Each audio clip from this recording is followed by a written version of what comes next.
Yeah, good evening. Today is 15th of June 2026. So already విస్ట్రో గురించి చాలా introduction చాలా క్వశ్చన్స్ ఇచ్చేసాం కాబట్టి సో అప్లికేషన్ ఫార్మ్స్ గురించి ఒకటి ఏంటంటే July or August please look out for the application forms we will be sending that soon. Other than that ఇవాళ కనకప్రసాద్ గారి టాపిక్ ముహూర్తం మీద చాలా మంచి టాపిక్. చాలా చాలా చోట్ల బయట కూడా చాలా సార్లు ఇచ్చారు ప్రెజెంటేషన్, బట్ మన దగ్గర ఇవాళ ఇవ్వడం అనేది చాలా ఆనందకర విషయం. So Kanakaprasad garu, over to you. మీ ఇంట్రొడక్షన్ మీ దాంతో మొదలు పెడితే మనం స్టార్ట్ చేద్దాం. థ్యాంక్ యూ మేడం, ధన్యవాదాలు. Wishing you all the best అండి కనకప్రసాద్ గారు. ధన్యవాదాలు. ఓం శ్రీ మహాగణాధిపతయ నమో నమః. శుక్లాంబరధరం విష్ణుం శశివర్ణం చతుర్భుజం ప్రసన్నవదనం ధ్యాయేత్ సర్వవిఘ్నోపశాంతయే. అగజానన పద్మహర్కం గజానన మహాన్వితం అనేకదంతం భక్తానాం ఏకదంతముపాస్మహే. గురు బ్రహ్మ గురుర్విష్ణు గురుర్దేవో మహేశ్వర గురు సాక్షాత్ పరం బ్రహ్మ తస్మై శ్రీ గురవే నమః. జ్ఞానానందమయం దేవం నిర్మలస్ఫటికాకృతం ఆధారం సర్వ విద్యానాం హయగ్రీవం ఉపాస్మహే. హయగ్రీవేత హయగ్రీవేత హయగ్రీవ. ఈరోజు ముందుగా ముహూర్త భాగానికి సంబంధించినటువంటి అంశంలో ప్రార్థన, గణపతి ప్రార్థనతో నమస్కారం చేసుకుంటూ, నేను గత 40 సంవత్సరాలుగా ఉపాధ్యాయ వృత్తిలో రిటైర్ అయ్యి పురోహితం చేస్తూ గత 10 సంవత్సరముల నుంచి ఆస్ట్రాలజీ నేర్చుకుని గత 2 సంవత్సరములు బట్టి వేదిక్ సైన్స్ రీసెర్చ్ ఆర్గనైజేషన్లో ఒక రీసెర్చ్ విద్యార్థిగా ఉంటూ ఈరోజు మీ అందరి ముందు నేను నా యొక్క రీసెర్చ్ తాలూకు ప్రజెంటేషన్ని ఇవ్వడానికి ధైర్యం చేస్తూ మీ ముందుకు వచ్చానండి. అలాగే ముహూర్తానికి సంబంధించినటువంటి అంశంలో విస్రో వేదిక్ సైన్స్ రీసెర్చ్ ఆర్గనైజేషన్ నాకున్న అనుభవంలో, నాకున్న పరిచయంలో ఒక టీచింగ్ చేయడమే కాదు, ఒక విద్యార్థుల్ని తయారు చేసి బయటకు వదిలేయడం కాదండి, జ్యోతిష్కులుగా ప్రపంచంలో ఒక స్థానాన్ని క్రియేట్ చేయాలి. వాళ్ళకి ఒక ప్లాట్ఫారం ఉండాలి, వాళ్ళకు స్థానం ఉండాలి, వాళ్ళని జ్యోతిష్కులుగా చూడాలి అనేటటువంటి ఒక తపన, ఒక ధ్యేయంతో పనిచేస్తున్నటువంటి సంస్థ. ఈ సంస్థలో ఒక విద్యార్థిగా ఉండడం నాకు గర్వకారణంగా నేను చెప్పుకుంటూ, పిహెచ్డి విద్యార్థిగా ఉండడం నేను చెప్పుకుంటూ చాలా ఆనందిస్తూ ఈరోజు ఈ కార్యక్రమాన్ని ప్రారంభం చేస్తున్నానమ్మా. నా పేరు పూడిపేటి కనకప్రసాద్ శర్మ.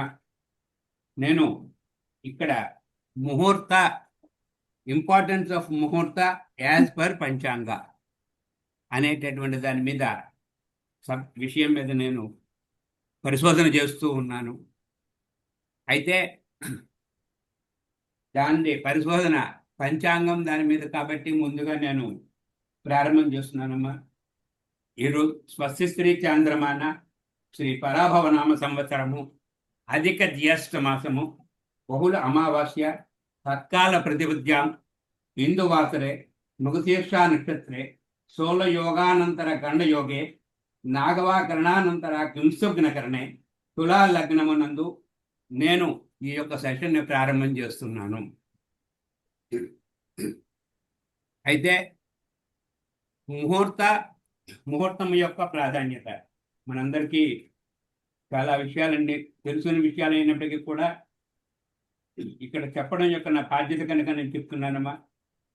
ముహూర్తము అనేటటువంటిది మనము సర్వసాధారణంగా ముహూర్తాన్ని మన భారతదేశం ఒక కర్మభూమి. ఈ కర్మభూమిలో కర్మలకి మనము ఎంత ప్రాధాన్యత ఇస్తామో, మనము చేసుకునేటటువంటి కర్మలన్నీ కూడా కొన్ని సాంప్రదాయాలను పాటిస్తూ కర్మల్ని చేస్తూ సౌండ్ వస్తుంది ప్లీజ్. మన సాంప్రదాయాలని పాటిస్తూ ఈ సాంప్రదాయాల మీద మనము ముహూర్తాన్ని ఈ కర్మలు చేయడానికి ఒక అధికారాన్ని కల్పించుకుంటూ ఒక మంచి సమయాన్ని ఎంచుకోవడమే ముహూర్తము. అయితే ముహూర్తము అనగానే ఒక మంచి సమయము మనం పంచాంగంలో చూస్తూ ఉంటామమ్మా. ముహూర్తము అంటే ఏమిటండి అంటే ముహూర్త ఈ word is derived from a Sanskrit word. It is muhu plus ruta. ఈ ముహు అంటే మూమెంట్. మూమెంట్ మీన్స్ తెలుగులో ఒక క్షణము. Ruta means it is order or it is season, ఒక క్రమము లేదా ఒక వరుస.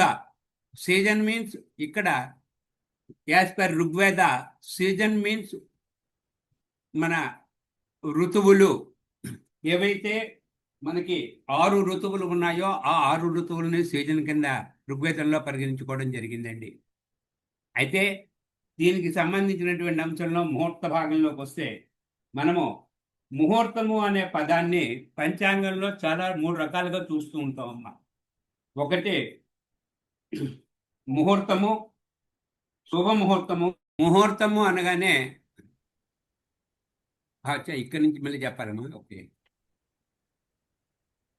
ఇండియా ఇది భారతదేశము మన యొక్క కర్మభూమి కాబట్టి కర్మభూమిలో మనము కొన్ని కార్యక్రమాలను చేస్తూ ఉంటాం కనుక వీటిని ఈ మంచి కర్మలు చేయడానికి ఒక మంచి సమయాన్ని ఎంచుకోవడమే ముహూర్తము. The muhurta word is derived from a muhu plus ruta. It is a muhu means it is a moment. తెలుగులో ఇట్ ఇది క్షణము. Ruta means it is order, అంటే ఒక సీజన్, ఒక క్రమము, ఒక పద్ధతి, ఒక క్రమములో ఒక క్షణంలో ఒక క్రమంగా చేసేటటువంటి సమయము. దీనికి పర్యాయ పదములు సమయము, లగ్నము, క్షణము, శుభ సమయము. అలాగే ప్రాచీన కాలంలో ముహూర్తాన్ని ఋషులు, అక్కడ ఉన్నటువంటి పండితులు ప్రాచీన కాలంలో ఎందుకు చూసేవారండి అంటే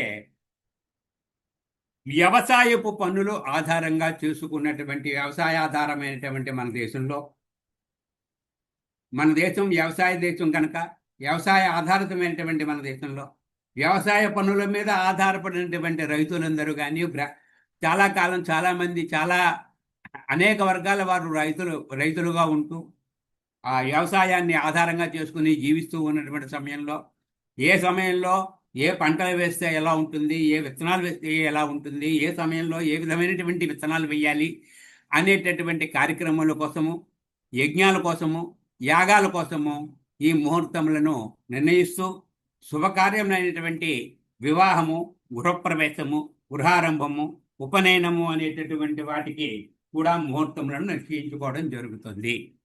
ఈ ముహూర్తాలని మనము ఋగ్వేదంలో తీసుకుంటే ముహూర్త కాలము, ఈ కాలముకి వచ్చేసరికి అనేక రకాల కాలాలు మనకి పరిగణనలో ఉన్నాయండి. కానీ ఒక సుమారుగా రోజు అంటే 24 గంటలు, 24 గంటల్లో ఒక ముహూర్తము ఈజ్వల్ టు 48 నిమిషాలు. 48 నిమిషంలో 30 కళాస్. ఒక కళ ఈజ్వల్ టు 30 కాష్టములు.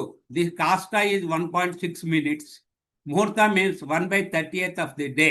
అంటే ఒక రోజులో 30వ భాగము ఒక ముహూర్తము. 48 నిమిషములు ఒక ముహూర్తముగా పరిగణించుకోవడం జరుగుతుందండి. అయితే ఈ ముహూర్తాలకు వచ్చేసరికి మనం పంచాంగంలో 3 రకాల ముహూర్తాలు చూస్తూ ఉంటాం అమ్మా. టైప్స్ ఆఫ్ ముహూర్తాలకు వచ్చేసరికి పంచాంగంలో రాస్తూ ఉంటారు. ఏంటేమిటండి అంటే బ్రాహ్మీ ముహూర్తము, బ్రాహ్మీ ముహూర్తం అయిన తర్వాత విజయ ముహూర్తము, అభిజిత్ ముహూర్తము, దుర్ముహూర్తము అని 4 రకాల ముహూర్తాలు చూస్తూ ఉంటామండి. అయితే బ్రాహ్మీ ముహూర్తము ఏంటి, అసలు బ్రాహ్మీ ముహూర్తము అంటే ఏమిటి, what is the importance of the Brahmi ముహూర్త?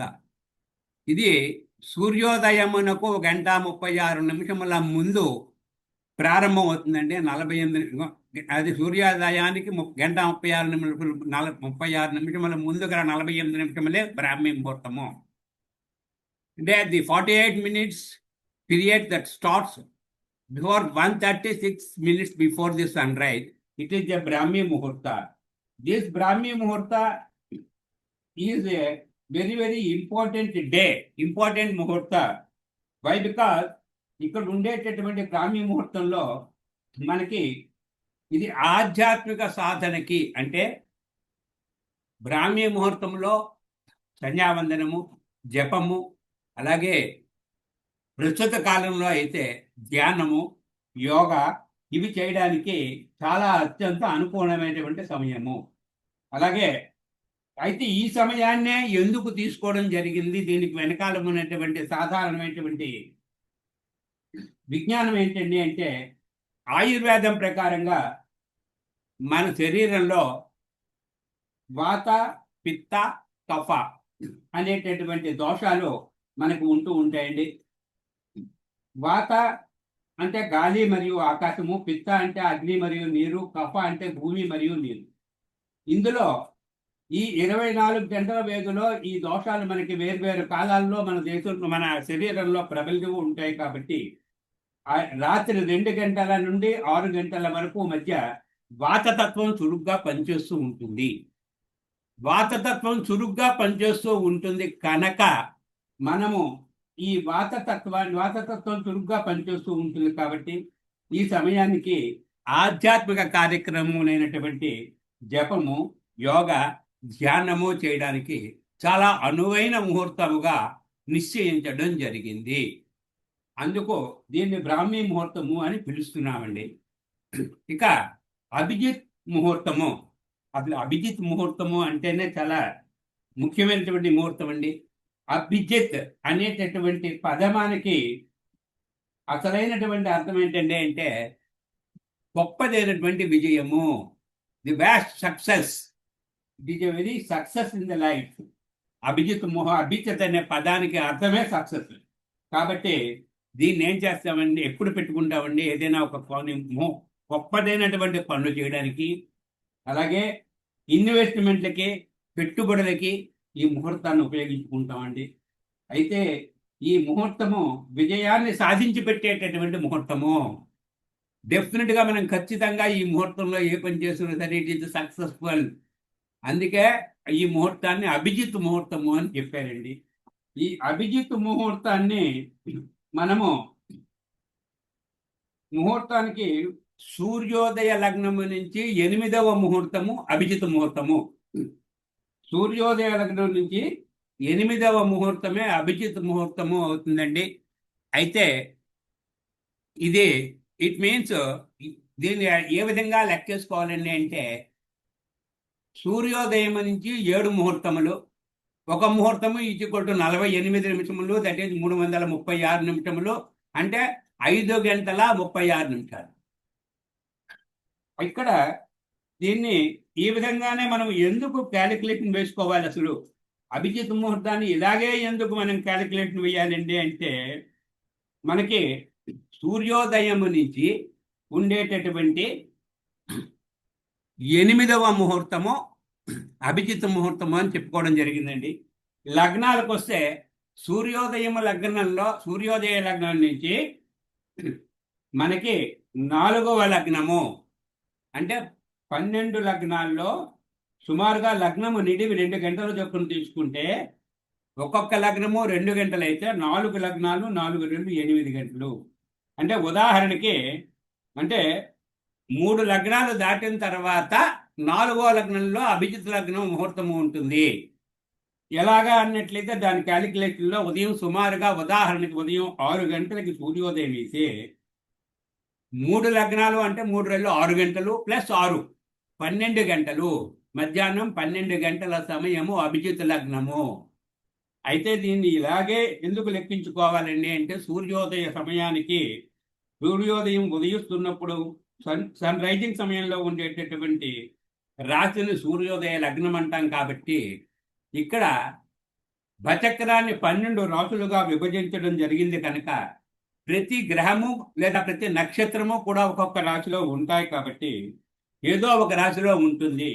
అటువంటి అప్పుడు 4వ లగ్నము అంటే 4 రాశులు ముందుకు వెళ్తున్నాం మనం. 4 రాశులు ముందుకు వెళ్ళినప్పుడు 4 లగ్నాలు అంటే 4 రెళ్ళు 8, 4 రాసులు, 4వ లగ్నము. 4 రాసులు ముందుకు వెళ్తే అప్పుడు 10వ రాశిలో సూర్యుడు ఉంటాడండి. 10వ జాతకం ప్రకారంగా సూర్యుడు ఎప్పుడైనా సరే 10వ రాశిలో ఉండే ముహూర్తము అభిజిత్ ముహూర్తము. అంటే irrespective of the time, the 11:45 to 12:15, it is a best time for Abhijit ముహూర్త. ఈ అభిజిత్ ముహూర్తంలో చాలా ముఖ్యమైనటువంటి వ్యక్తులు జన్మించడం జరిగిందండి. ఈ అభిజిత్ ముహూర్తంలోనే వామనుడు జన్మించాడు. అందుకే అక్కడ విజయ ముహూర్తము, చాలా ఈ ముహూర్తంలో పుట్టినటువంటి వ్యక్తులు చాలా గొప్పవారు అవుతారు అనేటటువంటి నానుడు కూడా ఉందండి. అందువల్ల ఇటువంటి అభిజిత్ ముహూర్తాన్ని కూడా మనం చూస్తూ ఉంటాము. ఇంకా తర్వాత వచ్చేటటువంటి దాంట్లో అభిజిత్ ముహూర్తమే కాకుండా దుర్ముహూర్తము అనేటటువంటి విజయ ముహూర్తము అని కూడా మనం చూస్తూ ఉంటాము. దుర్ముహూర్తము అనేటటువంటి దాన్ని ఫిక్స్డ్గా మనం వారానికి ప్రతి వారము ఈ వారం ఈ ముహూర్తము, ఈ వారం ఈ ముహూర్తము అని మనకి తీసుకున్నప్పుడు దుర్ముహూర్తంలో వచ్చేసరికి ఆదివారం 14వ ముహూర్తము, సోమవారం 9, 12 ముహూర్తాలు, మంగళవారం 4వ ముహూర్తము, 22వ ముహూర్తము, బుధవారం 8వ ముహూర్తము, గురువారం 6వ ముహూర్తము, 12వ ముహూర్తము, శుక్రవారం 9వ ముహూర్తము, 4వ ముహూర్తము, శనివారం 1వ ముహూర్తము, 2వ ముహూర్తము. అందుకే ఈ రోజు దుర్ముహూర్తం పోయిన తరువాత నా క్లాసు ప్రారంభం చేయడమే జరిగిందండి. మధ్యాహ్నం 2:15 నుంచి 2:15 నిమిషాల నుంచి 3:56 వరకు కూడా దుర్ముహూర్తము ఉంది. దుర్ముహూర్తం ఈ రోజు రెండోసారి వచ్చిన దుర్ముహూర్తము, ఇది 12వ ముహూర్తము. సోమవారం నాడు 12వ ముహూర్తము దుర్ముహూర్తము. కాబట్టి ఈ ముహూర్తముని మనం తీసుకోవడం జరుగుతుందండి. అయితే ముహూర్త భాగానికి వచ్చేసరికి మనకి ఈ ముహూర్తంలో అభిజిత్ ముహూర్తము, దుర్ముహూర్తాన్ని కూడా మనం తీసుకున్న తర్వాత సూక్ష్మంగా మనం చెప్పుకోవాలండి. అంటే మనము ముహూర్తంలో ఎప్పుడు కూడా ముహూర్తం ఇచ్చేటప్పుడు ఒక చక్రాన్ని వేస్తామండి. ఏమిటి అసలు ఇంపార్టెన్స్ ఆఫ్ ముహూర్త కుండలకు ఇంపార్టెన్స్ ఏంటి? ముహూర్తానికి ఎందుకు చక్రం వెయ్యాలి? ముహూర్త భాగంలో లగ్నాన్ని ఎలా డిసైడ్ చేస్తాము? ఇక్కడ మనకి మూడు రకాలు మనకి స్లైడ్లో కనిపిస్తున్నాయి చూడండి అమ్మా. జన్మ కుండలి అంటే it is a natural chart, and ప్రశ్న కుండలి మీన్స్ ఇట్ ప్రశ్న చార్ట్. ముహూర్త కుండలి ఇట్ ఈజ్ ఎ ముహూర్త చార్ట్. జన్మ కుండలి ఏదైనా ఒక సంఘటన అంటే ఇన్సిడెంట్ ఎప్పుడైనా సరే జరిగిపోయిన తర్వాత మనం వేసేటటువంటిది. అంటే ఒక కుర్రవాడు జన్మించిన తర్వాత ఆ కుర్రవాడు చెప్పినటువంటి ఆ తల్లిదండ్రులు చెప్పినటువంటి సమయానికి ఉన్నటువంటి గ్రహాలను తీసుకుని మనము ఒక జన్మ చక్రాన్ని తయారు చేస్తాము. అది జన్మ జాతకము అవుతుంది. అక్కడ ఆ కుర్రవాడు పుట్టినటువంటి సమయమే లగ్నం అవుతుంది. జన్మ kundali prepared after the birth of a native. And ప్రశ్న కుండలి, ఇక్కడ ప్రశ్న కుండలికి వచ్చేసరికి ప్రశ్న చార్ట్ని మనం ఎలా తయారు చేసుకుంటామండి అంటే మన దగ్గరికి ఎవరైతే ప్రశ్న అడగడానికి వచ్చారో ఆ వచ్చినటువంటి వ్యక్తి వచ్చినటువంటి సమయము ప్లస్ ఆ అడిగినటువంటి ప్రశ్న, అక్కడ ఏ ప్రశ్న అయితే అడుగుతున్నారో ఆ ప్రశ్నకు సంబంధించినటువంటి కారక గ్రహాలు ఏవైతే ఉంటాయో, కారకత్వాలు ఏవైతే ఉంటాయో, కారకుడు ఎవరైతారో దాన్ని మనం లగ్నంగా తీసుకోవడం జరుగుతుందండి. అయితే ఇక్కడ ముహూర్తానికి వచ్చేసరికి ఏం జరుగుతుంది? ఏమిటి అసలు ముహూర్త లగ్నం అంటే ఏంటి? ఇది లగ్న ఇది represent for the activity event and activity being ముహూర్త ఆర్ మ్యారేజ్. అంటే ఒక సంఘటన, అంటే ఒక వివాహం కానీ ఉపనయనం కానీ చేయడానికి నిశ్చయించుకోవడానికి ముందుగా పెట్టుకోబోయేటటువంటి ముహూర్తము. అయితే ఇక్కడ లగ్నము ఎవరిని లగ్నంగా పరిగణించుకోవాలి అన్నదానికి వస్తే మనకి ఇక్కడ లగ్నము అనేటటువంటి దానికి వచ్చేసరికి తప్పనిసరిగా మనం ముహూర్త భాగంలో ముహూర్త చక్రములో ఆ సమయానికి ఆ కార్యాన్నే లగ్నంగా తీసుకుంటాము. అంటే ఉపనయనం అయితే ఉపనయనమే లగ్నము. ఆ కార్యం ఎవరికైతే చేస్తారో వాళ్ళు లగ్నంగా పరిగణించబడరు. అప్పుడు ఉపనయన ముహూర్తం పెట్టేటటువంటి వటుడు లగ్నము కాదు, వటుడు యొక్క జన్మ లగ్నము కాదు, ఇక్కడ లగ్నము కాదు. అలాగే వారి జాతకంలో ఉండేటటువంటి వారి యొక్క లగ్నాలకి అనుకూలముగా ఉండేటటువంటి ముహూర్త కుండల్లోని లగ్నము అనుకూలంగా ఉందా లేదా అనేటటువంటిది మాత్రమే పరిశీలించి దానికి ఆ సమయంలో ఏవైతే మన వాతావరణ పరిస్థితులను అనుకూలంగా తీసుకుని ఒక ముహూర్తాన్ని నిర్ణయం చేస్తాము. కాబట్టి ఆ ముహూర్తమును ప్రతిపాదిత ముహూర్తానికి సమయానికి నైసర్గికంగా ఉండేటటువంటి శుభగ్రహాలు అనుకూల స్థానాల్లో ఉన్నాయా లేదా అని మాత్రమే పరిశీలించడం జరుగుతుంది, కానీ ఇక్కడ భావాలని పరిశీలించడం జరగదు.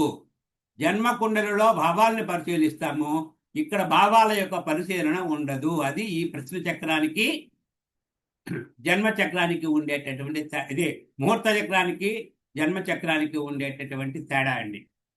ఇది ఇక్కడ ఈ విధంగా మనము ప్రశ్న చక్రాన్ని ముహూర్త చక్రాన్ని వేసుకోవడానికి వీలుగా ముహూర్తాలు మనము దేనికి ముహూర్తాలు పెడతాము. మన దగ్గరకు వచ్చేసరికి సర్వసాధారణంగా మన దగ్గరకు వచ్చే ముహూర్తాలు ఏమండి, రాసే ముహూర్తాలు, రాయకుండా ఉండే ముహూర్తాలు అని 2 రకాల ముహూర్తాలు మనకు ఆల్రెడీ గురువుగారు ముహూర్త క్లాసులో చెప్పడం జరిగిందండి. రాసి ఇచ్చేటటువంటి ముహూర్తం రాసి ఇవ్వాలి తప్పనిసరిగా అనుకుంటున్నప్పుడు కొన్ని సంస్కారాలు మనకి ఏదైతే మానవుడు సంస్కరణ కోసము, మానవుడు తన యొక్క అభ్యున్నతి కోసము, మానవ జీవితం అభివృద్ధి చెందడానికి వీలుగా మనము ముహూర్తాలని సంస్కారాలను ఏర్పాటు చేయడం జరిగింది. ఈ సంస్కారములు అనేటటువంటి దానికి వచ్చేసరికి సంస్కారాలు మనం సంస్కరించుకోవుట, సంస్కరణ అంటే బాగు చేసుకోవడము. ఒక మానవుణ్ణి మన జీవితాన్ని మనమే మంచిగా సంస్కరించుకోవడము. ఈ సంస్కారాలన్నిటికీ ప్రధానమైనటువంటి అంగము అగ్నియే. అందుకే సీతాదేవిని అగ్ని పునీత అని చెప్పి పిలుస్తారండి. సీతాదేవిని అగ్నిహోత్రంలో దీపమని చెప్పడానికి గల కారణం పునీత అని నిరూపించుకోవడం కోసమని. అటువంటి సీతాదేవి అగ్ని పునీత కనుక ఆ ఋగ్వేదంలో మనకి ప్రధాన షోడశ సంస్కారాలకి ప్రధాన అంగముగా అగ్నిని పేర్కొనడం జరిగింది. అగ్ని అనేటటువంటిది ప్రధాన అంగము ఈ సంస్కారాలకి. అలాగే ఈ ముహూర్తాల్లో మనము ఈ సంస్కారాలు వచ్చేసరికి మనం ప్రధానంగా షోడశ సంస్కారాలని మనం తీసుకుంటూ ఉన్నాము. అయితే ఋగ్వేద ప్రకారంగా according to the important sanskaras human life is derived from Vedas, but especially in Rigveda, these sanskaras are explained. According to the Vedas, every human has 48 samskaras. In the 48 samskaras, what are the 48 samskaras? These 48 samskaras mean, in the 48 samskaras, Pitru samskaras means these rituals are by father, done by father. పితృ సంస్కారములు, ఈ తండ్రి చేసే సంస్కారాలు ఏంటంటే అంటే గర్భాధానము, పుంసవనము, సీమంతము, జాతకర్మ, నామకరణము, అన్నప్రాసన, శౌలము, కర్ణవేధ, ఉపనయనము. ఈ సంస్కారములు 8 సంస్కారములు పితృ సంస్కారములు. ఆ తర్వాత వచ్చేటటువంటి గురు సంస్కారములు ఇవి 4 అండి. ఉపాకర్మ, ప్రాజాపత్యము, సౌమ్యవ్రతము, ఆగ్నేయ వ్రతము, వైశ్వదేవ వ్రతము మీన్స్ గోదాన వ్రతము. ఈ 4 కూడా మనకి సంస్కారములు గురు సంస్కారముల్లో ఉంటాయి. అలాగే కర్త స్వయముగా చేసుకునేటటువంటి సంస్కారాలు, మనంతట మనంగా ఈ జీవి నా అంతట నేనుగా చేసుకునే సంస్కారము, ప్రత్యక్షంగా మనంతట మనముగా చేసుకునే స్వకర్తృక సంస్కారములు 7 మాత్రమే ఉంటాయి. అవి కూడా ఆ 7లో కూడా ఇప్పుడు ఈ కాలంలో ఎవ్వరూ చేసుకోవటం లేదమ్మా. ఈ కాలంలో ఒక వివాహము మాత్రమే తనంతట తానుగా సొంతముగా చేసుకునేటటువంటి సంస్కారము.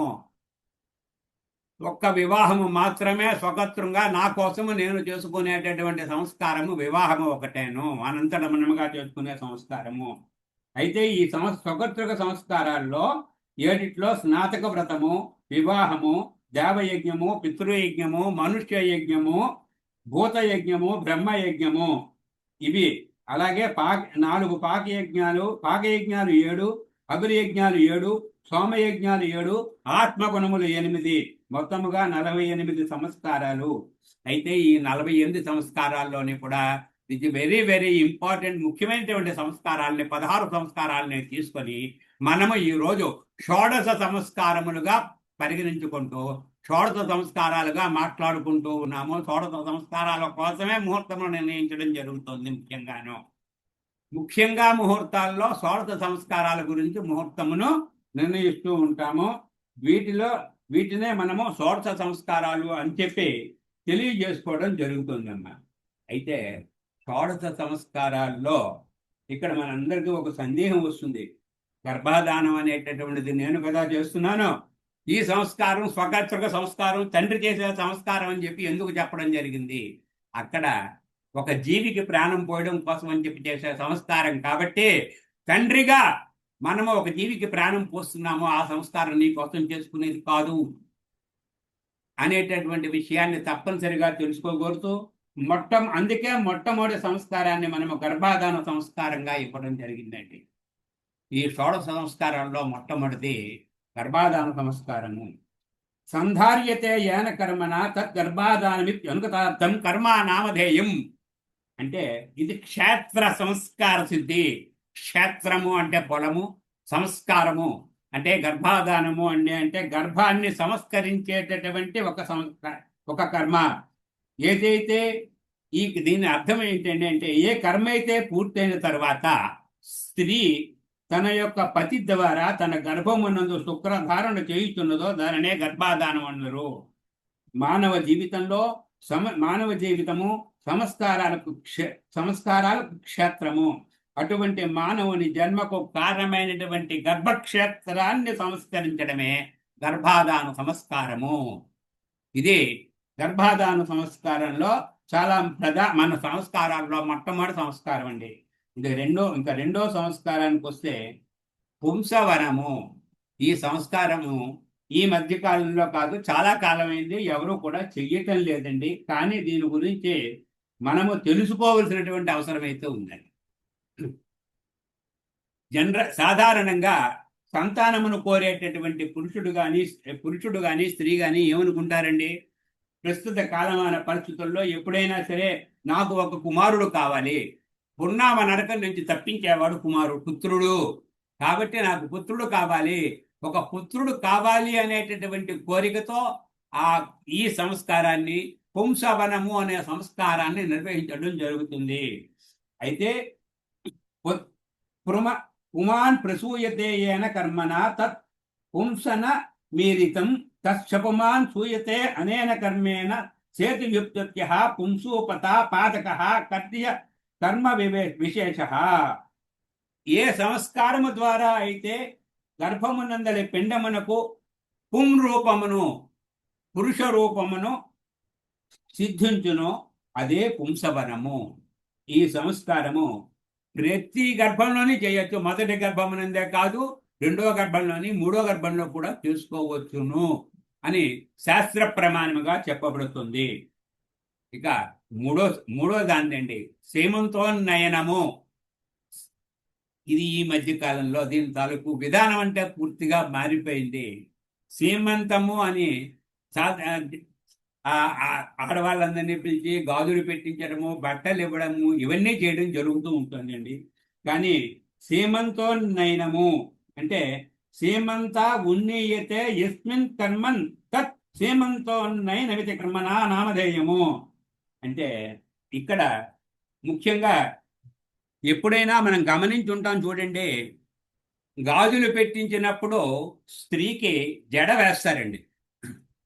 గర్భిణీ స్త్రీకి పూర్తిగా ఎక్కడైతే వివాహంలో జడ ఏ విధంగా అయితే అలంకారం చేస్తారో అలంకారం పూర్తిగా జడ అలంకరించబడుతుంది. అందుకే సీమంత ఉన్నయనము ఉన్నయనము అంటే ఈ ఎప్పుడైతే గర్భిణీ స్త్రీని మన స్త్రీ యొక్క జుట్టులో వెనకాల ఉండేటటువంటి కేశవుల మీద దుష్ట శక్తులు ఆవహించి ఉంటాయి. ఈ దుష్ట శక్తులని ఆవహించినటువంటి అమంగళకరమైనటువంటి శక్తుల్ని పారద్రోలడానికి ఆ గర్భిణీ స్త్రీ యొక్క కేశములను పైకి చుట్టడము, ఎత్తిపెట్టి కట్టడము, సీమంత ప్లస్ ఉన్నయనము, ఎత్తిపెట్టి కట్టడాన్ని సీమంత సంస్కారము అంటారు. ఇది మాత్రము ప్రథమ గర్భమునందు మాత్రమే చేయవలెను. తదుపరి తర్వాత వచ్చేది జాతకర్మ. ఈ జాతకర్మ అనేటటువంటి దాన్ని మనము చాలా కాలం వదిలేసామమ్మా. ఇప్పుడు ఉపనయనంలో చేస్తున్నారు జాతకర్మ అనేటటువంటి దాన్ని. ఏదో శాస్త్ర ప్రకారంగా మంత్రబద్ధంగా చేయాలి కాబట్టి సంవత్సరకంగా చేయాలి కనుక చేస్తున్నారండి. అయితే దీన్ని మన ప్రాచీన కాలంలో మన పద్ధతుల్లో మన తల్లిదండ్రులు ఒక్కసారి మనం పాత వాళ్ళందరూ కూడా వెనక్కి వెళితే కుర్రవాడు పుట్టిన వెంటనే బొడ్డు కత్తిరించకుండా చేసేటటువంటి సంస్కారం ఇది. జాతకర్మ సంస్కారము బొడ్డు కత్తిరించకుండా ఉండేటటువంటి చేసేటటువంటి సంస్కారము. ఇక్కడ ఈ తండ్రి ఈ సంస్కారాన్ని ఎందుకు చేస్తాడు అంటే, జాగ్రత్తగా ఒక శ్లోకం చెప్పిన తర్వాత చెప్తానమ్మా. ప్రాక్నాభివర్ధతే పుంసో జాతకర్మ విధీయతే అంటే శిశువు పుట్టిన తర్వాత బొడ్డు పోయక ముందు లేదా 11వ రోజున చేసేటటువంటి సంస్కారము. పుత్ర జనంతో తండ్రి సంస్కారము నుండే పితృరుణం నుంచి విముక్తుడవుతాడు. కనుక ఆ ఆనందంలో ఆత్మస్వరూపుడైనటువంటి పుత్రుణ్ణి అగ్ని సాక్షిగా స్వీకరించి శిశువునకు శ్వాస సక్రమంగా అందడానికి, గర్భాంబు పాన దోషము నివరించడానికి, శిశువుని ఆవహించినటువంటి దుష్ట శక్తుల్ని పారద్రోలడానికి చేసేటటువంటి ఈ జన్మ సంస్కారాన్ని కల్పించడమే జాతకర్మ అంటారండి. అందుకే మన వాళ్ళు చూడండి, రాగానే పిల్లల్ని శిశువు రాగానే స్నానం చేసి తీసుకొచ్చిన వెంటనే తేనె నోట్లో వేస్తారు. మొట్టమొదటి తల్లి పాలివ్వడానికి ముందుగా ఆ సంస్కారాన్ని, ఆ తేనె పెట్టే సంస్కారము మంత్రంతో కాకుండా మామూలుగా తేనె పెడుతున్నారు. ఇది మంత్రయుక్తంగా తండ్రి చేయవలసినటువంటి సంస్కారము, బొట్టు కొయ్యకుండా చేయవలసింది. తదుపరి చేయవలసిన సంస్కారాల్లో నామకరణము. ఇది జీవునకు ఆయుష్ వర్చస్సులతో కూడిన వ్యవహార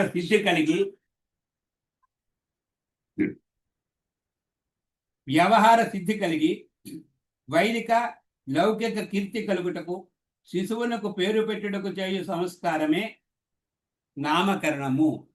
అయితే ఇది సాధారణంగా 11వ రోజున కానీ 21వ రోజున కానీ నెలకో రోజు తక్కువ చేసి కానీ చేసుకుంటున్నారండి.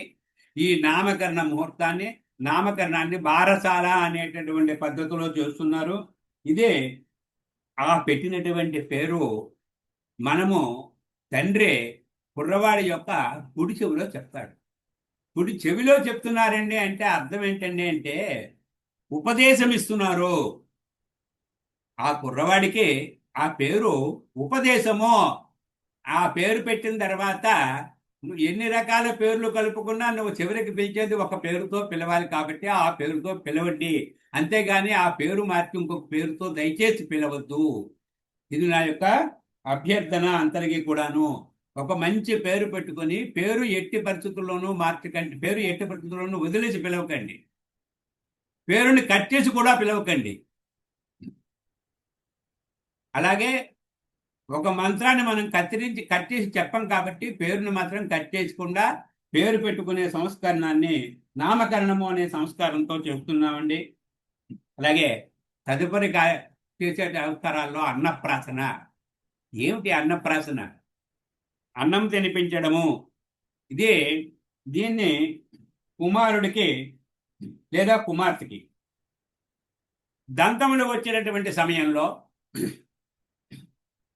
బ్రహ్మ వర్చస్సు తేజస్సుతో కూడినటువంటి ఇంద్రియములు అభివృద్ధి చెందడానికి, మనకి శరీరంలో ఉండేటటువంటి భాగాలన్నీ అభివృద్ధి చెందడానికి, శిశు జననమైనటువంటి the first feeding of the solid food to the baby typically around the 6th month. ఎప్పుడు ఆడపిల్లకైతే 5వ నెల లేదా 7వ నెలలోని,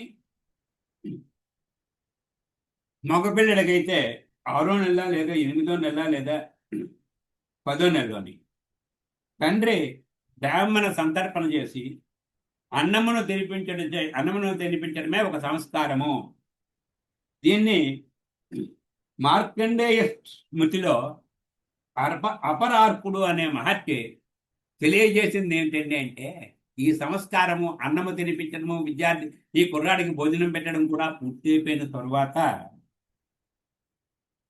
అన్నప్రాసన అయిన పిమ్మట ఏం చేసేవారండి అంటే ఇప్పుడు మనం చేస్తున్నాము.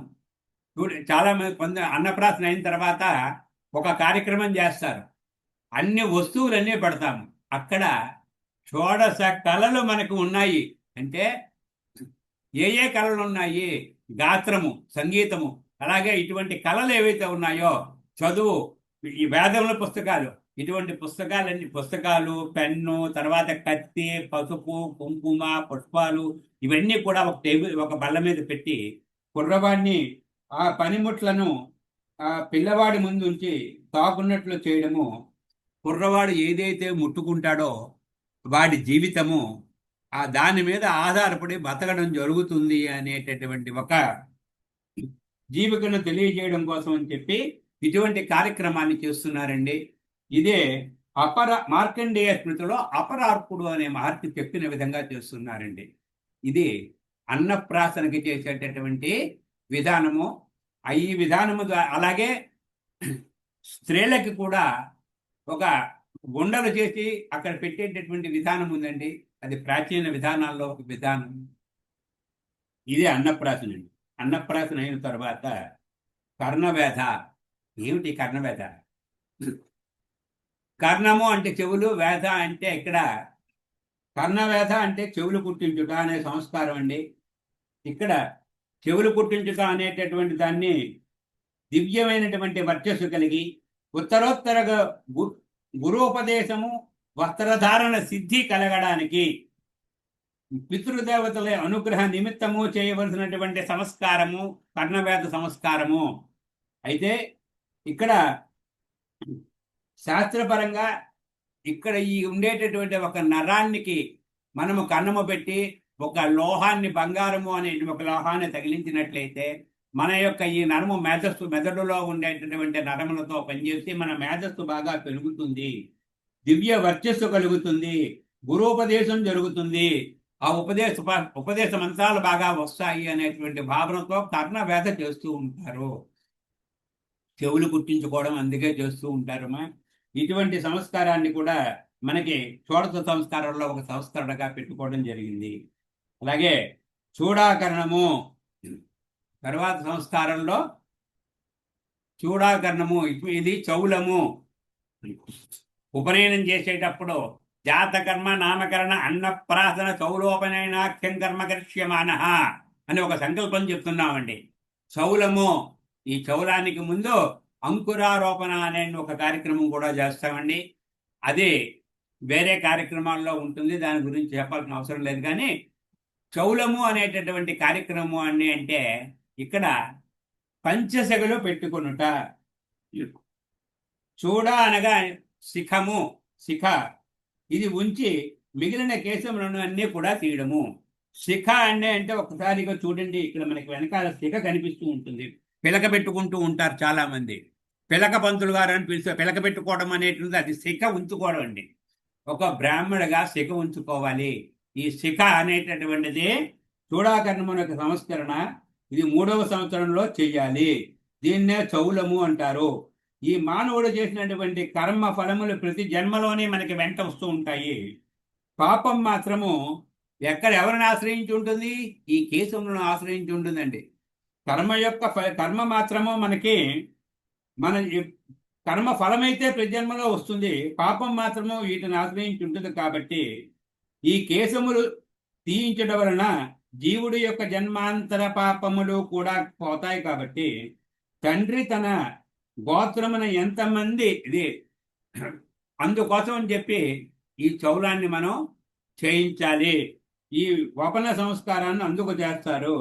అయితే ప్రస్తుతము 5 సిగలు పెట్టడం వలన పంచశిగలు అనే పేరు వచ్చిందండి. 4 పక్కల 4 చెగులు ప్లస్ ఇక్కడ వెనకాల ఒక శిఖ, పంచశిఖలు అనేటటువంటిది ఉపనయనంలో మనం చూస్తూ ఉంటాము. ఈ ఉపనయన సంస్కారాల్లో ఇది కూడా ఒక భాగం కింద కలపడం జరిగిందండి.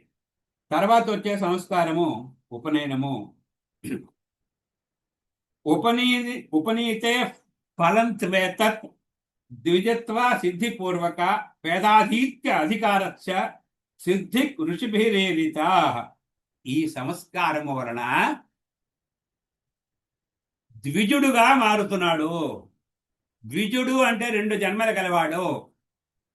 ఉపనయనము అయినంత వరకు ఉండేటటువంటి ఉపనయన కాలము ఏది, ఎప్పుడైతే ఉపనయనం చేయమో ఉపనయనం చేయనంత వరకు ఆ కుర్రవాడు చేసినటువంటి పాప కర్మలు ఏవైతే ఉంటాయో అవన్నీ కూడా తండ్రికి వస్తాయి.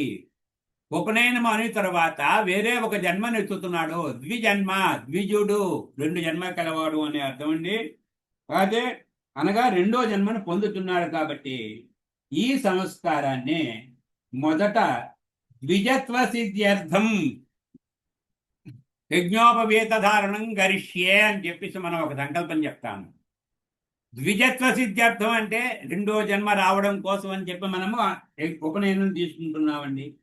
ఉపనయనము అనగా అంటే ఉప సమీపే నయనము అంటే నేత్రము అని పంపుట అని అర్థము. నేత్రము అని నయనము అంటే నేత్రము అని అర్థము, కానీ నయనము అంటే పంపుట అనే అర్థం ఉంది. కాబట్టి మనము ఉప అంటే వేరే చోటికి పంపడము. వేరే చోటికి పంపడము అంటే చదువు నిమిత్తార్థము మనము గురువు దగ్గరికి తన కుమారుణ్ణి విద్యా సముపార్జనతో అనే జ్ఞాన నేత్రోన్మీలనమునకై పంపడము. జ్ఞానము అనే నేత్రాన్ని తెరిపించడం కోసం అని చెప్పి మనము మన కుర్రవాడిని అక్కడికి పంపిస్తున్నాము. అందుకు ఉపనయనము అనే పేరు ఆ విధంగా రావడం జరిగిందండి. ఈ సంస్కారాల్లో ఉపనయన సంస్కారము గర్భాష్టమే అంటే గర్భములో పడినటువంటి తరువాత 7 సంవత్సరములకు అంటే 8 గర్భంలో ఉన్న 9 నెలలు ప్లస్ ఇక్కడ 3 నెలలు 7 సంవత్సరముల 3 నెలలకు ఖచ్చితంగా ఉపనయనం చేయాలి. గర్భాష్టమంలో ఉపనయనం చేయాలి. గర్భాష్టమంలో కుదరలేనప్పుడు వివిధ కాలాలను బట్టి వివిధ కాలానుగుణంగా వివిధ ముహూర్తాలని ఒక్కొక్కరికి ఒక్కొక్క రకమైనటువంటి ముహూర్తములు నిర్ణయించడం జరిగిందండి. చాతుర్వర్ణములకు కూడా 4 వర్ణాలకి 4 రకాలైన ముహూర్తాలు నిర్ణయించడం జరిగింది. ఆ 4 రకాల వయసులో ఇది రాబోయే కాలంలో మనం ఇంకా వివరంగా తెలుసుకోవడానికి ప్రయత్నం చేద్దామండి. అలాగే ఉపనయనం అయిన తర్వాత మనకి విద్యారంభము అంటే ఇప్పుడు కాలంలో అక్షరాభ్యాసము. ఈ అక్షరాభ్యాసం ఎప్పుడు చేయాలి, ఎందుకు చేయాలి, విద్యారంభం ఎప్పుడు? ప్రస్తుత కాలమాన పరిస్థితుల్లో తీసుకున్నట్లయితే ఇంగ్లీష్ చదువులు వచ్చిన తర్వాత ఎల్కేజీ అన్నారు, యూకేజీ అన్నారు, ప్రీకేజీ అన్నారు. తర్వాత ఇంకా ఏంటండి అంటే ఇంకా ముందు పిల్లల్ని ఏంటండి అంటే వచ్చి కృషి సెంటర్స్ అని చెప్పి ఇంకా తీసుకెళ్ళి ముందుగానే వేసేస్తున్నారు. అయితే ఈ కాలంలో సాధారణంగా అక్షర స్వీకారము అనేటటువంటిది 5 సంవత్సరముల ప్రాయంలో అక్షరాభ్యాసం చేయాలి. 5 సంవత్సరములు నిండిన తరువాత, అందుకే ఉపనయనానికి దీనికి కూడా చాలా లింక్ ఉందండి. ఉపనయనము 7 సంవత్సరముల 3 మాసములకు చేస్తాము. 5 సంవత్సరముల పూర్తయిన తరువాత అక్షరాభ్యాసం చేస్తాము. 5 సంవత్సరములు పూర్తయిన తర్వాత ఈ 5 సంవత్సరములు ఎవరు గురువు? తండ్రి గురువు, తల్లి గురువు.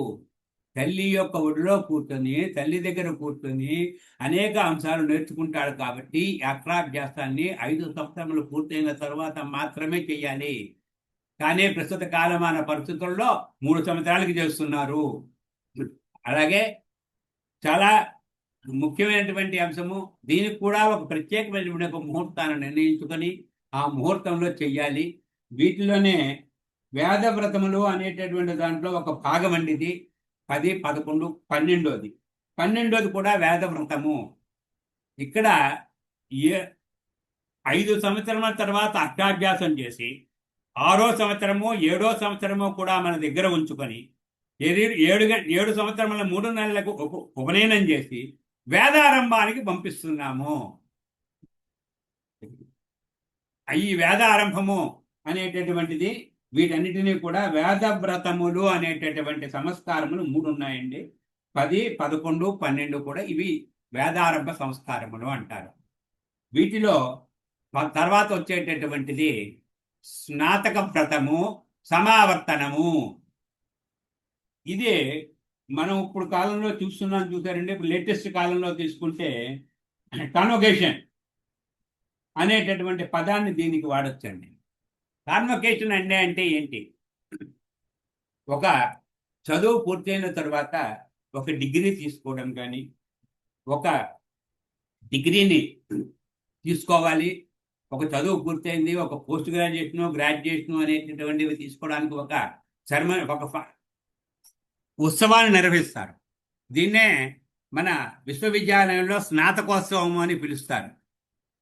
ఈ పదం ఎక్కడి నుంచి వచ్చిందండి అంటే స్నాతకము అనే పదం కూడా ఇక్కడ నుంచి వచ్చినటువంటిదే. స్నాతకోత్సవము, విశ్వవిద్యాలయాల్లో నిర్వహించేటటువంటి స్నాతకోత్సవాలకి ఈ పదమునే వాడతాము. అలాగే the graduation ceremony making the completion of studentship and the return home from the gurukula to lead grihasthashrama dharma. అయితే చదువు పూర్తయిన తర్వాత గృహస్థాశ్రమము అనేటటువంటి ఒక ధర్మాన్ని స్వీకరించడం కోసం అని చెప్పి అక్కడ చదువు పూర్తి చేసుకొని తిరిగి ఇంటికి వస్తాడు.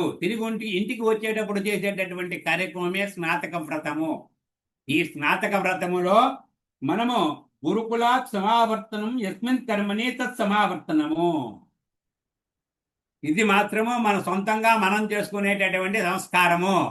వివాహంలో ఒక భాగంగా చేస్తున్నాము. ఇప్పుడు వేదాధ్యయనము అనంతరము ఆచార్య గృహము నుంచి విడలి బ్రహ్మచర్య వ్రతము దీక్ష చేయడానికి, బ్రహ్మచర్య వ్రతము సమాప్తి సమయంలో గృహస్థాశ్రమ ధర్మాన్ని స్వీకారం చేసుకోవడం కోసం అని చెప్పి తన స్వగృహానికి రావడము సమయంలో తనకు తాను చేసుకునేటటువంటి ఒక సంస్కారము, తన్ను బాగు చేసుకోవడం కోసం అనే ఒక సంస్కారము. ఈ సంస్కారములో బ్రహ్మచర్య వ్రతము పూర్తి చేయడానికి బ్రహ్మచర్యంలో పాటించవలసినటువంటి, బ్రహ్మచారిగా పాటించవలసినటువంటి నియమాలు ఏవైతే ఉన్నాయో, అంటే అప్పటి వరకు బ్రహ్మచారి అద్దము చూడడం కానీ, పళ్ళు తోముకోవడం కానీ, అంటే పళ్ళు మామూలుగా వేలుతో తోముకోవచ్చు కానీ ఈ పొల్లలతో తోముకోవడం కానీ, అలాగే అద్దం చూడడం కానీ, ఆ బొట్టు పెట్టుకోవడం కానీ, తర్వాత కాటికి దిద్దుకోవడం కానీ, తల దువ్వుకోవడం కానీ, ఇటువంటి కార్యక్రమాలు ఏమి కూడా బ్రహ్మచారిగా ఉన్నప్పుడు చెయ్యడు. కనుక బ్రహ్మచర్యంలో ఉండేటటువంటి చేయబడిన కార్యక్రమాన్ని చేసుకుంటూ ఈ బ్రహ్మచర్యాన్ని ఇంకా కంటిన్యూ చేయడానికి అని చెప్పి కాశీ ప్రయాణము అనే ఒక కార్యక్రమాన్ని తీసుకొస్తూ ఒక పద్ధతిలో చేస్తున్నారండి. బ్రహ్మచర్యానికి వెళ్ళిపోతున్నారు కాబట్టి కాశీకి వెళ్ళిపోకుండా నేను నా గృహస్థాశ్రమ ధర్మాన్ని స్వీకరించమని చెప్పి అక్కడ మనం గృహస్థాశ్రమ ధర్మము ముందు, వివాహానికి ముందు చేసేటటువంటి ఒక కార్యక్రమం ఇది స్నాతకము అంటారండి. ఇది స్నాతక వ్రతానికి తనకు తానుగా స్వయంగా చేసుకునే సంస్కారము. తర్వాత వచ్చేది వివాహ సంస్కారము. అయితే ఇక్కడ వివాహ సంస్కారానికి ఇంకొక పేరు సహధర్మచారిణీ యోగము. ఈ వివాహం అనేటటువంటిది ఒక యోగము అని చెప్పుకున్నాం మనం. మన జాతకాలు జాతకంలో మనం గురుగారు చెప్పినప్పుడు వివాహ యోగము చాలా మంది చెప్తుంటారు. వివాహ యోగం ఉందా లేదా? యోగము అంటే సహధర్మచారిణీ యోగము. ఇది ఎందుకు చెయ్యాలి, వివాహం ఎందుకు చేసుకోవాలి అసలు అంటే దేవపితృ నాపగమం వివాహస్య పరం స్మృతం. ఒక పురుషుడు తన యొక్క దేవ పితృరుణమును తీర్చుకోవడానికి ధర్మ ప్రజా సంపత్త్యర్థం, ధర్మంగా జీవనం చేయడానికి అగ్ని సాక్షిగా ఒక కన్యక యొక్క చేతిని గ్రహించడమే వివాహము. దాన్నే మనము పాణిగ్రహణము. అక్కడ చూడండి, మనం ఇచ్చినటువంటి ఫోటోలో పాణిగ్రహణము 2 చేతులు కలుపుకుని ఉన్నాయి. అగ్ని సాక్షిగా పాణిగ్రహణము చేసుకోవడాన్ని వివాహము అని చెప్పి మనము పిలుస్తూ ఉంటామండి. ఈ వివాహము అనే పదానికి ఈ వివాహంలో చాలా అతి ముఖ్యమైనటువంటి కార్యక్రమం ఏంటంటే అంటే కన్యాదానము. వహనస్య వహః విశిష్టో వాహః. పురుషుడు ఏ వాహనముతో అయితే ఏ వాహనముతో ధర్మ అర్థ కామములు ఆచరించి, అందుకే వివాహంలో ధర్మేచ అర్థేచ కామేచ త్వయేష నాతిచరామి, ఈ మూడిట్లోని కూడా నీ చేత నీ విడిచిపెట్టను అని చెప్పి వధూవరుల చేత ప్రతిజ్ఞ చేయిస్తారండి. అక్కడ తండ్రి అడుగుతాడు, కన్యాదాత అడుగుతాడు వరుణ్ణి ఏమని, ధర్మేచ అర్థేచ కామేచ త్వయేష నాతి చరామి, అంటే నేను విడిచిపెట్టను. నాతి చరితవ్య అని చెప్పి వరుడు చెప్తాడు, నేను విడిచిపెట్టను అని. అందుకే పాణిగ్రహణంలో కన్యాదానం చాలా ప్రాధాన్యమైనటువంటి అంశం అండి.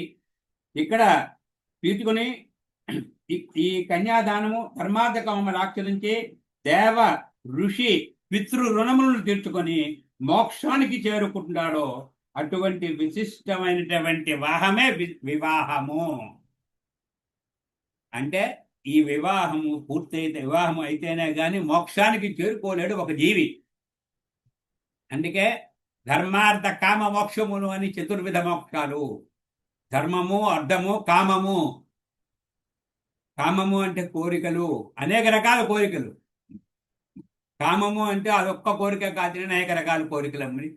ఈ ధర్మార్థ కామముల్లో ఎప్పుడూ కూడా నేను నిన్ను విడిచిపెట్టను అని ఇక్కడ పాణిగ్రహణంలో ఒక వధూవరులిద్దరూ కూడా ప్రమాణాలు చేసుకుంటున్నారు. ఇటువంటి ప్రమాణాలే ఈరోజు మనము చర్చిలో చూస్తున్నాము, మిగతా మతాల్లో కూడా చూస్తున్నామండి. మిగతా మతాల్లో కూడా ఇది పాటిస్తూ ఉన్నారు. నేను విడిచిపెట్టను అనే ప్రమాణాన్ని చేయిస్తూ ఉన్నారండి. వివాహం పద్ధతి అయితే మారింది కానీ ప్రమాణాలు, మన వేదాలు ఎంత ప్రామాణికమైనటువంటివండి అంటే మన భారతీయ సంస్కృతి సాంప్రదాయాలు అటువంటి ప్రమాణమైనటువంటివి. అటువంటి ప్రమాణమైనటువంటి సంస్కృతి సాంప్రదాయాలలో వివాహం అత్యంత ప్రాధాన్యమైనటువంటిది. ఈ ఒక్క కార్యక్రమం మాత్రమే ప్రతి వ్యక్తి తనంతట తానుగా జరుపుకునేటువంటి స్వకృత్రిక సంస్కారము.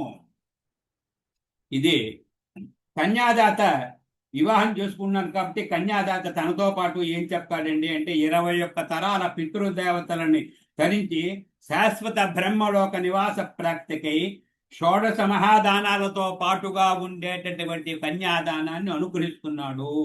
అది కన్యాదాత స్వగృహంలో చేయాలి. అందుకే ఆడపల్లి వారింట్లో వివాహం చేయాలి అని చెప్తున్నారండి. దీని తర్వాత ఆడపల్లి వారి ఇంట్లో వివాహం ఎందుకు చేయాలండి అంటే కన్యాదాత తన స్వగృహంలో చేయాలి. స్వగృహంలో చేస్తేనే పితృదేవతల యొక్క శాశ్వత పరబ్రహ్మల యొక్క నివాసం ప్రాప్తి లభిస్తుంది. అలాగే తర్వాత వచ్చేటటువంటి దాంట్లో 15వది గృహస్థాశ్రమ ధర్మంలో చాలా జాగ్రత్తగా తీసుకుంటే దేవయజ్ఞము. నువ్వు నిత్యము చేసేటటువంటి నిత్య పూజలు, ఇది దేవయజ్ఞము. భూతయజ్ఞము. భూతయజ్ఞము అనగానే గోమాతకి మనం రోజు గోసేవ చేసుకోవడము, భోజనం చాలా మంది కాలంలో, ప్రాచీన కాలంలో, ఇప్పుడు కూడా చాలా మంది ఇళ్లలో చూస్తూ ఉంటామండి. భోజనానికి ముందు ఒక పిడస చేసి అక్కడ భోజనం దగ్గర పెడుతూ ఉంటారు. ఆ పిడసను తీసుకుని వెళ్ళి కాకికి పెడుతూ ఉంటారండి. అంటే ఏదో ఒక జీవికి భూతయజ్ఞం మనం చెయ్యాలి అనేటటువంటి భూతయజ్ఞం అండి. అలాగే మనుష్య యజ్ఞము, మానవులకి దాన ధర్మాలు చేయడం అనేటటువంటిది మనుష్య యజ్ఞము. ఆ తర్వాత వచ్చేటటువంటిది పితృయజ్ఞము. తండ్రికి చేయవలసినటువంటి కర్మలు ఏవైతే ఉంటాయో అవన్నీ కూడా పితృయజ్ఞాల్లోకి వస్తాయి. ఇవన్నీ కూడా పితృయజ్ఞములు. ఇటువంటి సంస్కారాల్లో 15వ సంస్కారాల్లో దేవయజ్ఞము, భూతయజ్ఞము, మనుష్య యజ్ఞము, పితృయజ్ఞము అనేటటువంటి 15 సంస్కారములను 15వ సంస్కారంగా భావించుకోవడం జరిగిందండి. ఇవన్నీ గృహస్థాశ్రమ ధర్మము స్వీకరిస్తేనే కానీ ఈ 15 కర్మలో చేసేటటువంటి అధికారము లేదు. 15 కర్మ, ఈ 4 కర్మలు 15వ కర్మ ఏదైతే ఉందో గృహస్థాశ్రమ ధర్మంలో చేయవలసిన కర్మలు చేయడానికి ఖచ్చితంగా వివాహం అనేటటువంటిది చేసుకోవాలి. దీంతో పాటుగా అగ్ని కార్యము, ఈ అగ్నిహోత్రం ఇవ్వాలండి అంటే భార్య ఉంటేనే అగ్నిహోత్రం ఇవ్వడానికి, అగ్నిహోత్రం చేయడానికి అర్హత ఉంటుంది. అగ్నిహోత్రము భార్య ఇవ్వాలి. ఆ భార్య అగ్నిహోత్రం ఇస్తే ఆ అగ్నిహోత్రం చేసుకుని నిత్య సంధ్యావందనం చేసుకుని మాధ్యానిక సంధ్యావందనము, సాయం సంధ్యావందనము చేసేటువంటి దేవయజ్ఞాలు ఏవైతే ఉన్నాయో ఈ యజ్ఞాన్ని చేయడానికి అర్హత వివాహముతో పాటే లభిస్తుంది. వివాహము అనేటటువంటిది అత్యంత ప్రాముఖ్యమైనటువంటి సంస్కారాల్లో ఒక ముఖ్యమైనటువంటి సంస్కారముగా భావించండి. నేటి కాలంలో వివాహాన్ని ఏదో ఒక ఆటపాటగా అనుకుంటున్నారు, కానీ వివాహము అనే సంస్కారాన్ని ఖచ్చితంగా చేసినట్లయితే ఈ సంస్కారాన్ని అందరూ కూడా ఖచ్చితంగా నిర్వహించుకోండి. నాకు ఇంకా వయసు రాలేదు, నాకు ఇంకా ఇంకోటి రాలేదు అని కాకుండా వివాహాన్ని డిలే చేయకండి. వివాహాన్ని ఆ సమయంలో చేసుకోవాలి. ఏ సమయంలో వివాహం వాళ్ళు అందుకే ఏ వయసులో పాతకాలంలో ఒక సామెత ఉండేది, ఏ వయసులో జరగాలని ముచ్చట ఆ వయసులో జరగాలని రాది. అందుకే వివాహము అనేటటువంటి ధ్యానాన్ని మనం ఆ విధంగా వివాహం చేసుకుని ఈ 15 సంస్కారాల్లో చూపించినటువంటి 4 యజ్ఞాలు ఏవైతే ఉన్నాయో ఈ 4 యజ్ఞాలు చేయడానికి అర్హతను సంపాదించుకోవాలి. అయితే ఇది అయిపోయిన తర్వాత వచ్చేటటువంటిది అంత్యేష్టి. ఏమిటిది? జాతస్య హిద్రువే మృత్యు. జన్మించిన వాడికి మరణము తప్పదు, మరణించిన వాడికి జననము తప్పదు. కాబట్టి పుట్టిన వాడికి మరణము తప్పదు.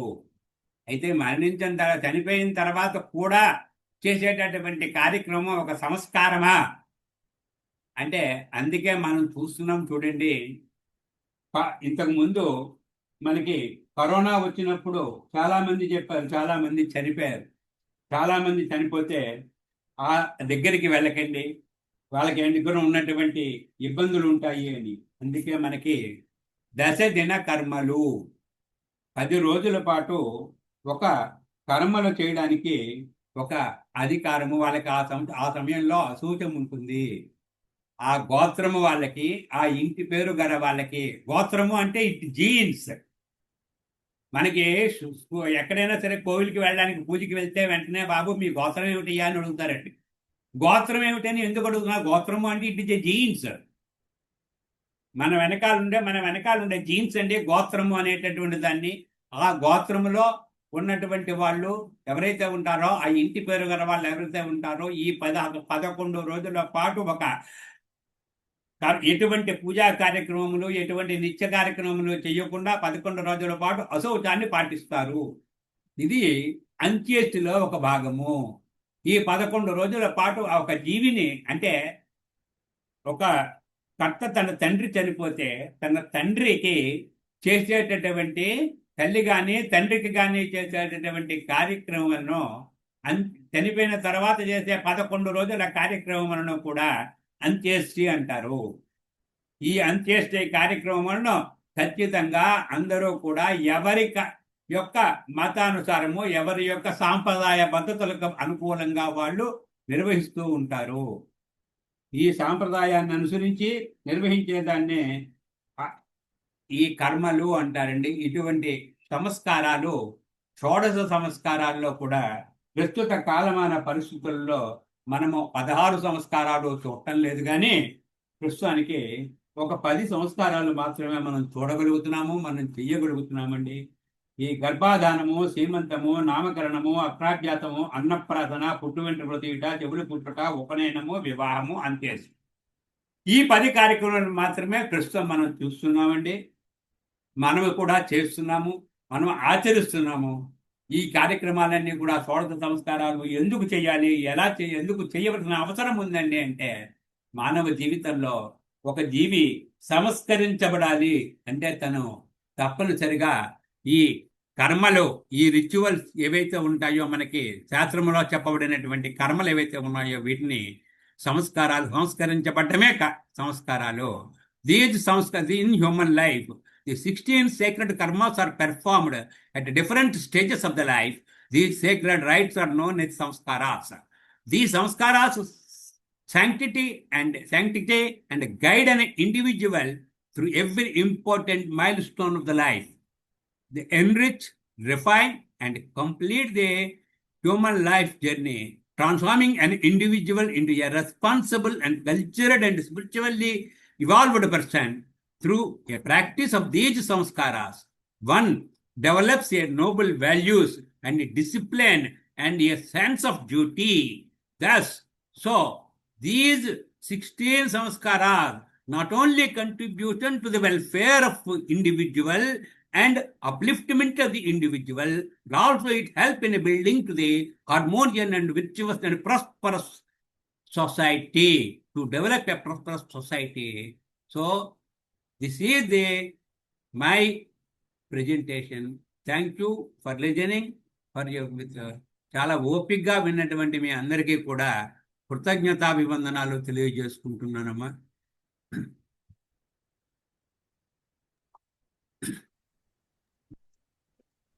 చాలా సంతోషం అండి కనకప్రసాద్ గారు.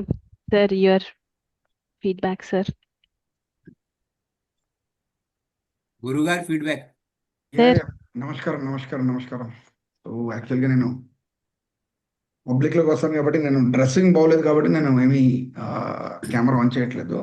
రెండోది, I have learn from my students that not to switch on the cameras. Many of the students they taught me up. So anyways, thank you. So first of all, like congratulations, అచ్చా presentation, very good presentation, చాలా బాగుంది. నేను క్లాస్లో ఉన్నట్లేదు, నాకు ఇంకంగా I was in like ఏమైనా గుడి, ఏమైనా మంచి కార్యక్రమం, మంచి ఏముంటుందండి, ఒక ప్రవచనాల్లో ఉన్నట్టు అనిపించిందండి. చాలా బాగుంది. Ultimate it is like very good kind of thing. Yes, good. Thank you. Yeah, Perilakshmi garu. Kanakaprasad గారు, నాకేమనిపించిందంటే మర్చిపోతున్న సంస్కారాలు చాలా చెప్పారు. సో మళ్ళా మాకు కూడా ఇవన్నీ కూడా ఉన్నాయి అని కూడా తెలిసింది. అట్ ద సేమ్ టైం ఒక టీచర్ గారు, అంటే ఎవిడెంట్లీ మీరు టీచరే, ఒక స్టూడెంట్ కి ఎలాగ చెప్తున్నారు, ఇవి చేయాలి అబ్బాయి అని వర్చువల్ ఒక కర్ర మీ చేతిలో ఉన్నట్టుగానే అనిపించింది. ఇవన్నీ చేయాలి మన సంస్కారానికి అని అనిపించింది. నిజంగా చాలా బాగా చెప్పారండి. Realise very great. ఎందుకంటే ఆ సంస్కారాలు చాలా మటుకు కొన్ని మర్చిపోతున్నాం. ఏదో కొన్ని చేసేస్తున్నాం కానీ కొన్ని మర్చిపోతున్నాం. మర్చిపోయిన స్కిప్ ఆఫ్ చేస్తున్నాం అంతే అన్నమాట. చాలా బాగా చెప్పారు. నమస్కారం. చాలా సంతోషం అమ్మా, ధన్యవాదాలు. యా, ప్రవీ చెప్పండి. ప్రవీణ్ జీ. అయ్యా నమస్కారం. మీలాంటి పెద్దలు మాకు దారి చూపించాలని కోరుకుంటున్నాం. ఎందుకు అంటే చాలా బాగా ఏమేమి మర్చిపోతున్నారో, ఈ జనరేషన్లో ఏమేమి అసలు చేయడం లేదో చెప్పారు. ఏది చేస్తే ఏమి మీకు వస్తుందో, ఎందుకు చెప్పారో కూడా చెప్పారు. చాలా చాలా బాగుందండి. చాలా చాలా ధన్యవాదాలు. మీలాంటి వాళ్ళు మాకు ఇంకా ఇంకా ఇచ్చి మమ్మల్ని ముందుకు దారి చూపించాలని కోరుకుంటున్నాం. ధన్యవాదాలండి. వెంకటలక్ష్మి గారు. చాలా బాగా చెప్పారు సార్. ఏ సంస్కారాన్ని ఎలా చెయ్యాలో కూడా చాలా బాగా చెప్పారు సార్. అసలు ఇప్పుడు ఎవరు అలా చెయ్యని కూడా చేయట్లేదు. చాలా బాగుంది సార్. మీరు చెప్పే విధానం కూడా చాలా శ్లోకాలతో సహా చెప్పారు. చాలా బాగుంది సార్. చాలా సంతోషం. థ్యాంక్ యూ అండి. రచన. రచన ma'am. Namaskar, sir. Hi, Congratulations to you, sir. A very Thank you. hard work put in, sir. Very good presentation, though it was difficult to, understand because of the language, but still, it was a wonderful presentation, sir. Congratulations to you. Thank you.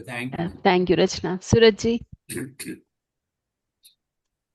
Respected Guruvar, the senior most teacher or professor, how they explain, like that we have explained. I am very thankful to you. Congrats also, sir. Thanks a lot. ధన్యవాద్ madam. बहुत ధన్యవాద్. Thank you Suraj ji. Anandarao garu. Anandarao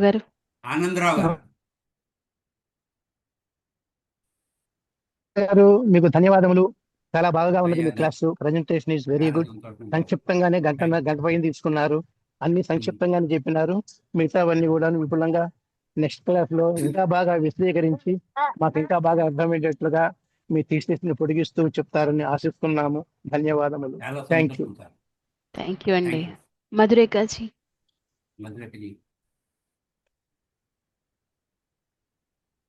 Namaste, sir, and నమస్తే. I am really grateful to you because you have used the Sanskrit also so well. You have got so much of proficiency, I think, in the subject also and in the knowledge also. These days, nobody knows Sanskrit. That is our bad luck. But sir, your presentation was excellent. I'm really awestruck, sir. I liked your presentation very much. Thank you so much, sir, thank you madam. for being in the group. I'm really grateful. Thank you okay Madhuri. Madam. Thank Suri garu. You. Suriji. అయ్యా నమస్కారం.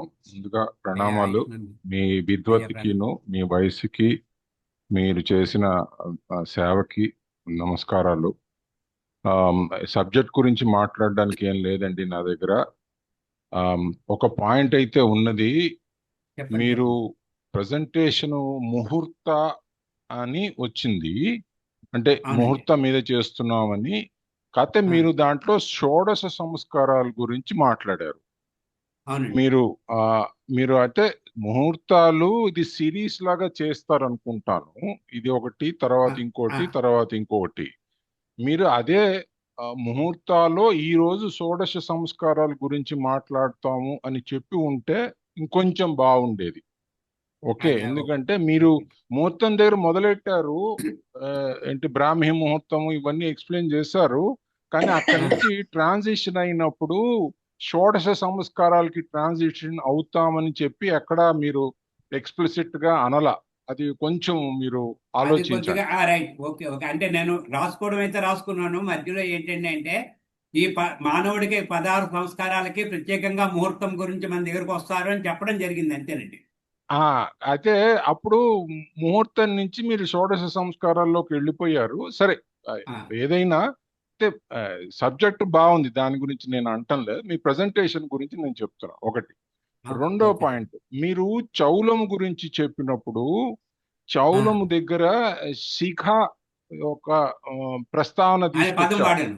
ఆ అవునండి. చౌలం దగ్గర చెవులు కుట్టడం ఆ, అవసరం ఉంటుంది. అది శిఖ అవునండి. తర్వాత వస్తుంది. సో మీరు కొంచెం అది మీరు రాసుకోవడం కరెక్ట్ గా రాసుకున్నారేమో, చెప్పడం కొంచెం వేరుగా అర్థం వచ్చేటట్టుగా చెప్పారు. అది కొంచెం అంటే చూసుకోండి. అక్కడ ఆ, ఇది ఏం జరుగుతుందండి అంటే, అయ్యా సూర్య గారు, చెప్పండి చెప్పండి. మన సంస్కారాలకు వచ్చేసరికి ఈ కర్ణవేధ అనే సంస్కారాన్ని పూర్తిగా వదిలేశారు. అవును. చెవులు కుట్టించుకోవడం అనే సంస్కారాన్ని పూర్తిగా వదిలేయడం జరిగింది. ఇది ఆడపిల్లలైనా మగపిల్లలైనా సరే ఖచ్చితంగా ఈ సంస్కారము జరిపించుకోవాలి.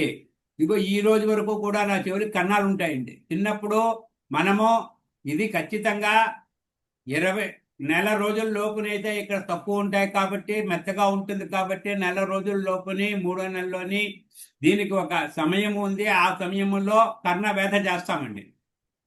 దీన్ని ప్రస్తుత కాలమాన పరిస్థితులలో ఉపనయనములో ఒక భాగంగా తీసుకొచ్చి చేయడం జరుగుతుంది.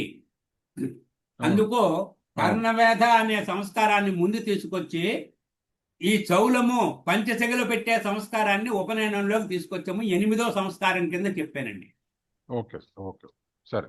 అది thank you very much. Thank you so much. Okay అండి. యా చాలా కీర్తి ధన్యవాదాలు అండి, బాగా చెప్పారు. Thank you. Okay, thank you. Keerthi ji Keerthi madam. बोलिए। नमस्कार कन्नड़ प्रसाद सर, आपका प्रेजेंटेशन बहुत ही अच्छा था। थोड़ा लैंग्वेज थ्रू समझ में नहीं आया और इंग्लिश में लिखा तो भी आपने अच्छा एक्सप्लेन किया सर। और अगर ఓకే, ధన్యవాదం. Kirti, your voice is breaking. Wow, voice is low. your voice was अभी breaking. तो है because your voice was breaking madam. Yeah, it's still there. हाँ Maybe there is a हाँ network issue. Panram नहीं Sharma garu. కనక ప్రసాద్ గారికి నమస్కారములు. పెద్దలు, ఈరోజు మీ ప్రజెంటేషన్ ముహూర్త భాగంగా షోడశ సంస్కారాలు. ఒక ముహూర్తం దేనికోసం నిర్ణయిస్తామన్నప్పుడు ఈ సంస్కారాల కోసం నిర్ణయిస్తామనే ఉద్దేశంతో మీరు దాన్ని మొదలుపెట్టి ఆ సంస్కారాల యొక్క విశేషణను సంక్షిప్తంగా సాంస్కృతిక పదంతో ఒక ఉపాధ్యాయ స్థితిలో ఉండి తర్వాత మీ యొక్క వృత్తిపరమైన అనుభవం అంటే పౌరహిత వృత్తి అనుభవం చేత చాలా చక్కగా వివరించారు. సో మీ నుంచి నేను రాబోయే దాంట్లో ఏం ఎక్స్పెక్ట్ చేస్తున్నానంటే, దీంట్లో కొన్ని లుప్తమైపోయినాయి కానీ కొత్తగా ఇప్పుడు వచ్చినటువంటి కొత్త ముహూర్త విషయాలను కూడా దీంట్లో చెప్పగలిగితే ఇంకా బాగుంటుందని. అంటే కొత్త ముహూర్త విషయాలు అంటే ముహూర్తాలు ఏవైతే ఈరోజు డిమాండ్ ఉన్నాయో మార్కెట్, అంటే గృహప్రవేశాలు కావచ్చు, ఇవన్నీ కూడా ముహూర్తంలోకి వస్తాయి. అదేలేండి. అంటే ఈ సంస్కారాలు కాకుండా ప్రస్తుతం మనకు ఉండేటటువంటి మీరు అడిగిన దాన్ని బట్టి గృహప్రవేశ, గృహారంభము ప్లస్ ఏదైతే మనం ఈ చిన్న చిన్న ముహూర్తాలు ప్రయాణాలకి, తర్వాత ఈ చిన్న అతి చిన్నదైనటువంటి మాడిఫైడ్ స్వరకర్మకు కూడా ముహూర్తం అడిగినటువంటి సమయంలో ఈ రోజున్న పరిస్థితుల్లో, అలాగే ఈ రోజు తెల్లవారు లేచి నేను రేపు రిజిస్ట్రేషన్ చేయించుకోవచ్చా, రేపు భూమి తవ్వుకోవచ్చు, లేదా ఇంకోటి చేయొచ్చా అనేటటువంటి సమయంలో చిన్న చిన్న ముహూర్తాలు కూడా రేపు రాబోయే కాలంలో నెక్స్ట్ తర్వాత క్లాసులు చెప్పుకోవడం జరుగుతుందండి. నెక్స్ట్ ప్రెజెంటేషన్ ఆఫ్ 2 సెషన్స్ ఉన్నాయి కాబట్టి దాంట్లో ప్రత్యేకంగా గృహప్రవేశం అది, అందుకే 2వ సెషన్లో నా భాగంలో మీరు చూసారో లేదో గృహప్రవేశము అనే ముహూర్తానికి తీసుకోవడం జరుగుతుందండి. అక్కడ గృహప్రవేశము, గృహారంభము వీటికి సంబంధించినటువంటి ముహూర్తముల వివరణ నెక్స్ట్ క్లాస్లో ఉంటుందండి. మీరు ఎక్స్పెక్ట్ చేసింది కరెక్టే, నెక్స్ట్ క్లాస్లో ఉంటాయి సార్. ఓకే సార్, ధన్యవాదాలు. Thank you, Fanram Sharma Garu. So the next presentation will be on 17th. The PhD scholar session will be on the 17th by Kirti Malhotra, again on the medical astrology regarding the heart diseases. So kindly do attend on 17th. Tomorrow there will be no session of the PhDs. Okay, madam. Thank you. Thank you, everyone. Thank you, Amma. Archana madam, बहुत ధన్యవాదములు మీకు. Thank So you so just much. a small info. Already Praveen ji ka video upload has been uploaded in the YouTube. So I'm forwarding a link in the thing. So you can just go through the link. Thank you. Okay, thank you, sir.